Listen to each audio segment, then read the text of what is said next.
Hi, I'm Heidi Villegas with Healing Harvest Homestead.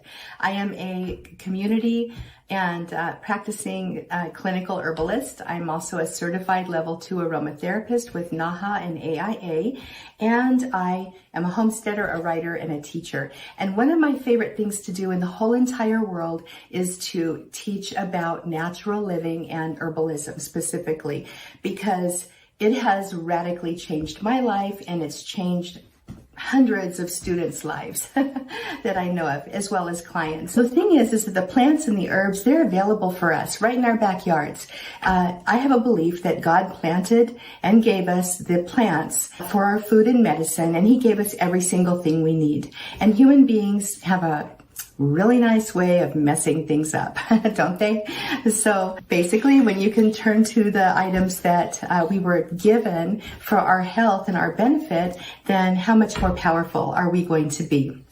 But you might personally be wondering, hey, why on earth should I stop going to the drugstore? Why should I not go buy that pill or that bottle of pills and use that for a headache? Why should I turn to plant medicine instead? And so I'm going to go ahead and share a few stories with you. But before I do that, we're going to go into some facts. And then we're actually going to make a home remedy that's super fast and easy. A lot of people think they don't have time to make their own home remedies, but the fact is most of them can be made in moments and even at a moment's notice, and even with kitchen items. So it's not rocket science. It's a skill that we used to have that has been uneducated out of us over the last 150 years by the combination of the American Medical Association, big pharma, insurance companies, and all the money people in the world. So, it's time for us to take that power back. So let's just go ahead and talk very quickly about, and I could go on and on about this next section. I could give you fact after fact after fact, but I'm going to give you some of the main ones. And then I'm going to tell you about something that happened with my own son, and then something that happened with one of my 4th grade students when I was still teaching elementary school.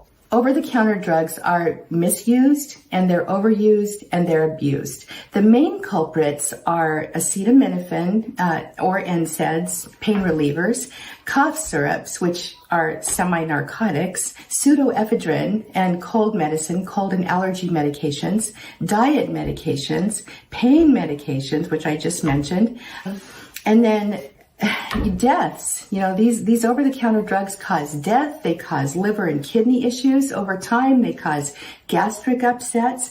They cause hospitalizations. It's crazy what over-the-counter drugs do that herbs don't.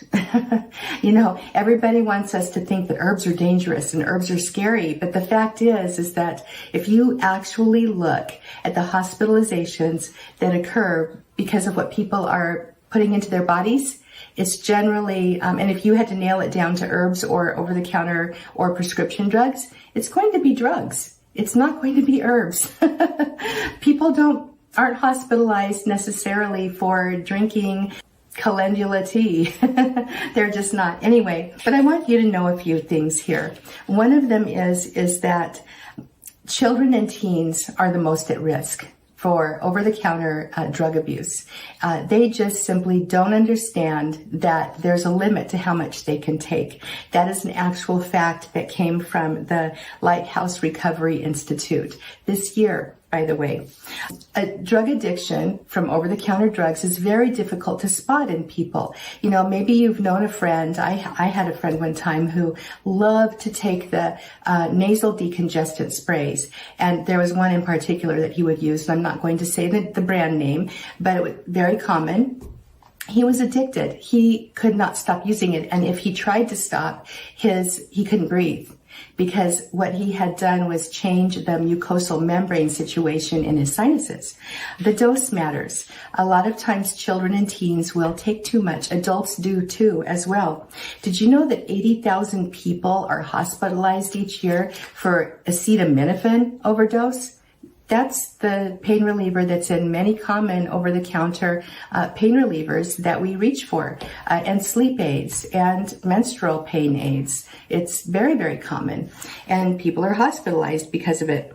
And did you know that approximately 3.1 million people aged 12 to 25 have actually used over-the-counter cough medications to get high? That's because it contains a chemical called dextromethorphan, which the American Pediatric Society states is not safe for children under the age of 6, and yet the directions on the bottles often say it is. It's just shameful. 1 in 8, 12% of teens admit to using cough syrups in order to get a response that's not for a cough. In other words, it's drug abuse. So, right there, when you just look at those little facts that I wasn't aware of years ago when I was raising my kids, didn't have a clue, not a clue.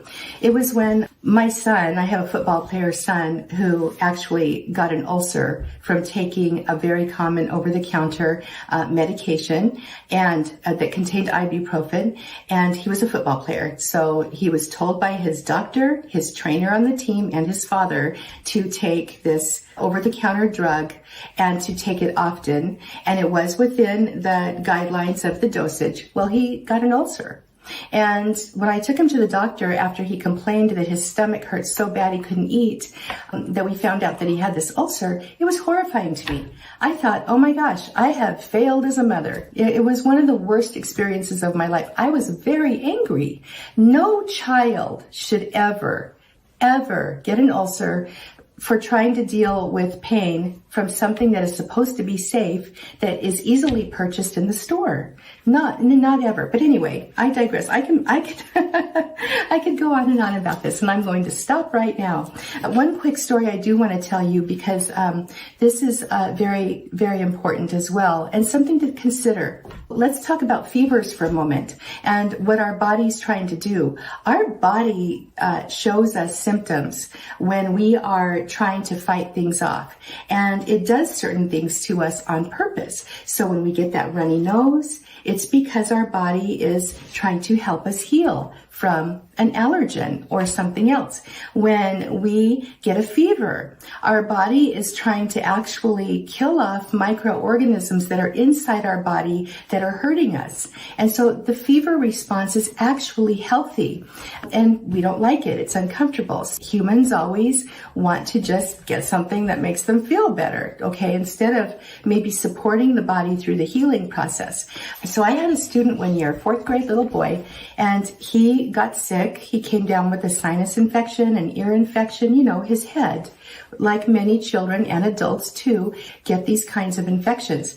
And no worries. His grandmother, who was taking care of him, took him to the doctor. The doctor gave him an antibiotic and told her to give him an over-the-counter pain reliever to bring the fever down. Well, she did. A week later, he was still sick. And then another week later, he was still sick. And she continued to do as the doctor said. Well, eventually he went into a coma. He was hospitalized, and he was in the hospital for nearly 3 weeks. And what happened is it emerged that his body wasn't able to fight off the microorganisms and heal, because that fever was always being kept low enough that it wasn't allowed to do its job. And the doctors didn't know, because his fever was never evident because of the medications, and he could have died.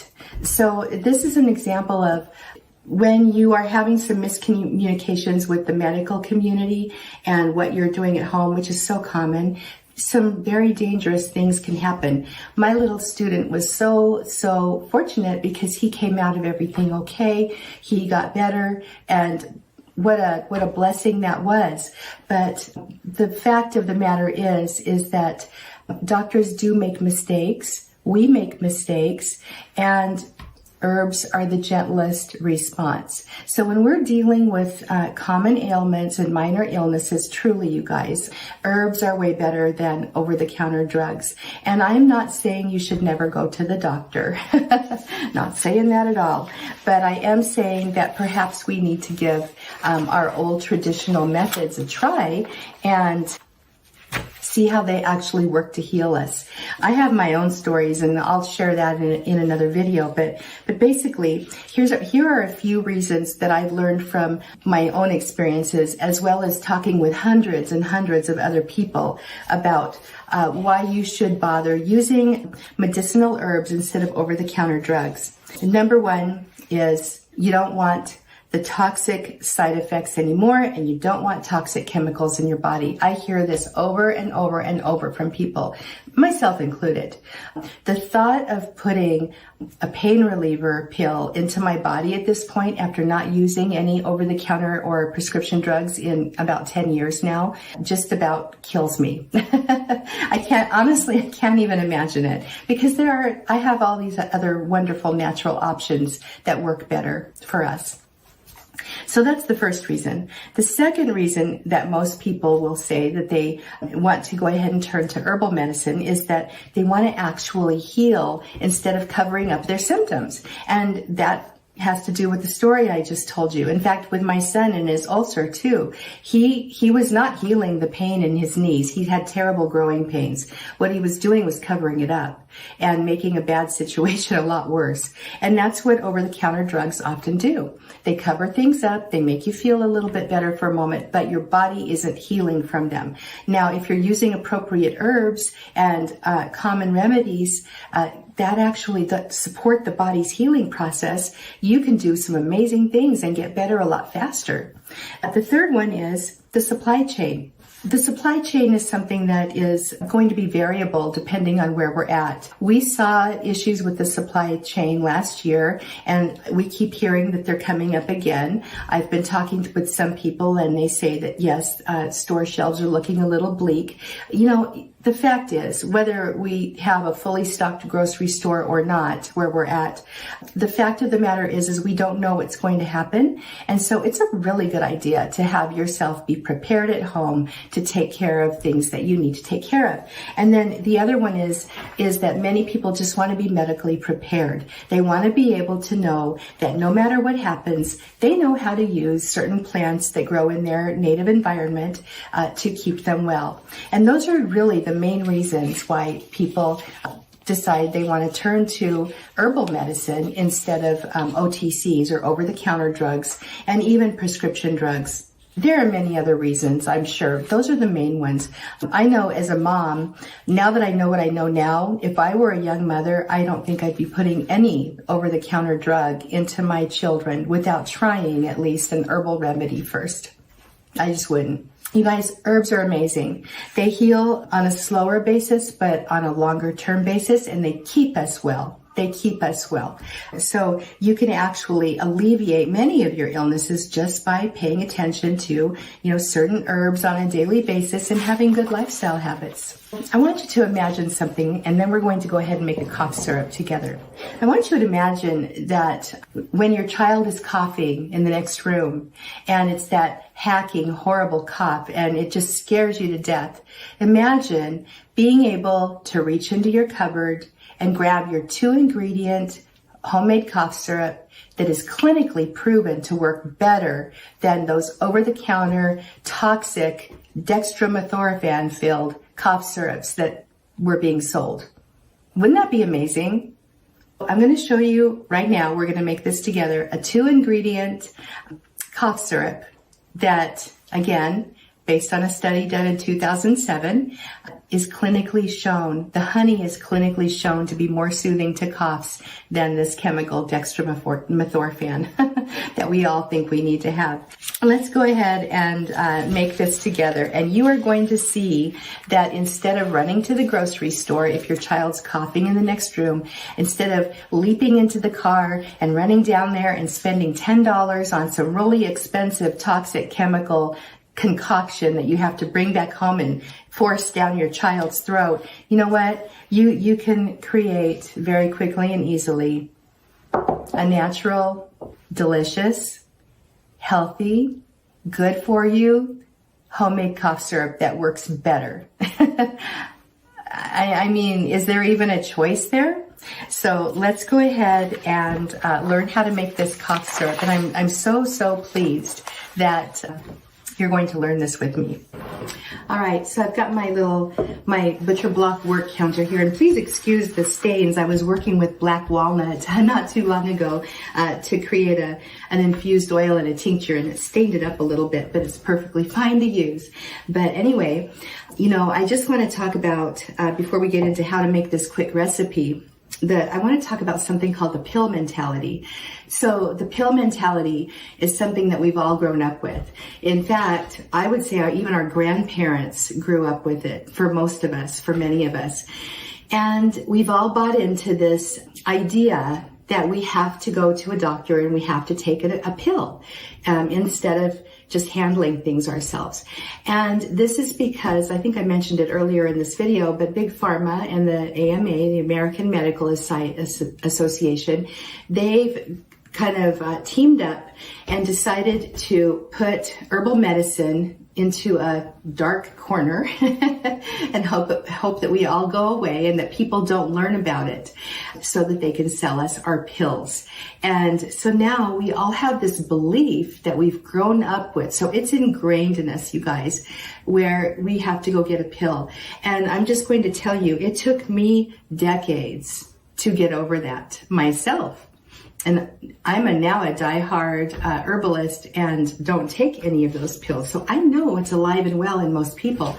And it's a matter of once you start using the herbs and you realize they work, you realize how amazing they are. It's incredible. And it just makes everybody I know who's experienced the benefits of herbal medicine just can't believe that they haven't done this earlier in their lives and that they didn't know. And the fact is that the powers that be don't want us to know. So it's up to us to take our power back. But anyway, I'm going to go ahead and start making this cough syrup really fast.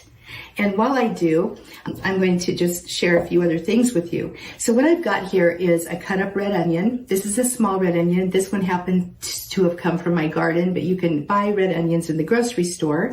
And I've got a wide mouth pint quart jar here. I'm just going to use my hands. I'm going to scoop the chopped up onion into the jar. So you can see I've got it's about halfway full.